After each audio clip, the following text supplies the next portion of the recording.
హనుమంతుడు తెచ్చిన సంజీవిని పర్వతం ఎక్కడ ఉంది? లక్ష్మణుడిని బ్రతికించడానికి హనుమంతుడు సంజీవిని పర్వతం ఎక్కడ నుండి తెచ్చాడు? హనుమంతుడు తెచ్చిన పర్వతం ఇప్పుడు ఎక్కడ ఉంది?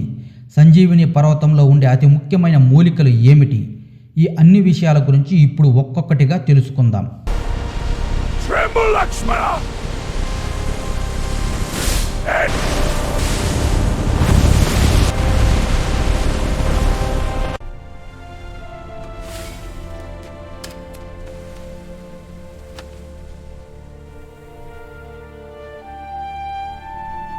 రావణాసురుడి కుమారుడు మేఘదూతుని ఆర్భాటానికి లక్ష్మణుడు మరియు వానర సైన్యం మూర్చపోయి ఉంటారు.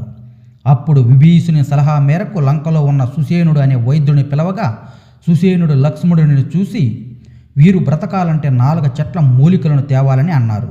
అప్పుడు తక్షణమే హనుమంతుడు ఆ 4 చెట్ల మూలికలు ఏమిటి అని అడగగా అప్పుడు సుసేనుడు ఇలా చెప్పారు: మృత సంజీవిని, విశాల యాకరణి, సువర్ణకరణి మరియు సందాని అనే 4 చెట్ల మూలికలను తేవాలని చెబుతారు.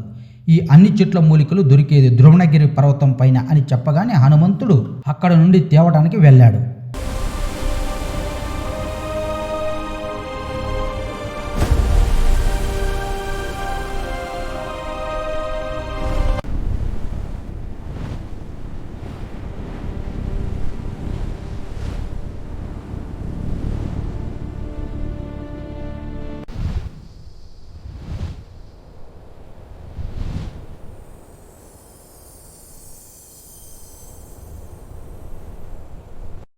అక్కడికి వెళ్ళి చూస్తే అన్ని మొక్కలు మెరుస్తూ కనిపిస్తాయి. అప్పుడు హనుమంతుడికి సుసేనుడు చెప్పిన మాట గుర్తుకొస్తుంది. చూడు హనుమా, నువ్వు ఆ మూలికలను తెచ్చేటప్పుడు అవన్నీ మెరుస్తూ ఉంటాయి అని చెప్పి పంపించాడు. అప్పుడు హనుమంతుడు ద్రోణగిరి పర్వతం దగ్గర వెళ్ళగానే అన్ని మొక్కలు మెరుస్తూ కనిపిస్తాయి. అప్పుడు హనుమంతుడు ఏ మొక్క తీసుకువెళ్ళాలి అని తోచక హనుమంతుడు మొత్తం సంజీవిని పర్వతాన్ని లంకకు తెచ్చాడు.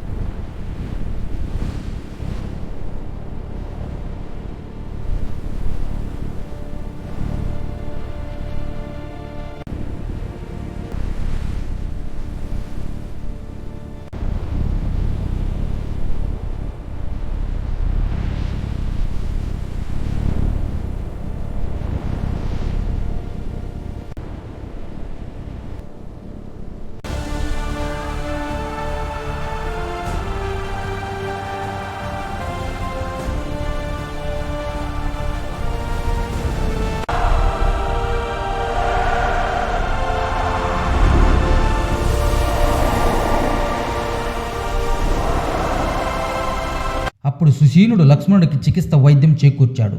అలా సంజీవిని పర్వతం శ్రీలంకలో ఉంచారు. హనుమంతుడు ఆ పర్వతం తెచ్చేటప్పుడు పర్వతంలో ఉన్న చిన్న చిన్న భాగాలు అక్కడక్కడ పడి ఉంటాయి. ఆ పడిన భాగాలు అన్ని చోట్ల శ్రీలంకలో సాక్షిగా నిలిచాయి. హనుమంతుడు తెచ్చిన హిమాలయాలోని సంజీవిని పర్వతం శ్రీలంకలో పెట్టారు. దాన్నే ఇప్పుడు రహిమసాల కాండ పర్వతం అని పిలుస్తారు. దీనికి మరొక పేరు ఆండమ్ స్పీక్ అని కూడా పిలువబడుతుంది. అలాగే హనుమంతుడు సంజీవిని పర్వతం తెచ్చేటప్పుడు పడిన చిన్న చిన్న భాగాలలో సముద్రం దగ్గర కూడా ఒకటి పడి ఉంది. అదే రోమశాల పర్వతం అని కూడా చెబుతూ ఉంటారు. ఇది ఓటవ్ బీచ్ దగ్గర ఉంది. రోమశాల అంటే ఆకాశం నుంచి పడింది అని అర్థం.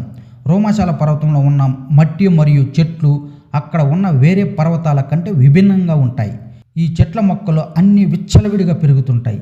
అంతేకాదు హనుమంతుడు సంజీవిని పర్వతం తెచ్చేటప్పుడు మరి ఒక భాగము రితిగాల అనే స్థలంలో పడి ఉంది. మరొక సంజీవిని పర్వతంలోని భాగం పాకగల ఉద్యానవనంలో పడి ఉంది.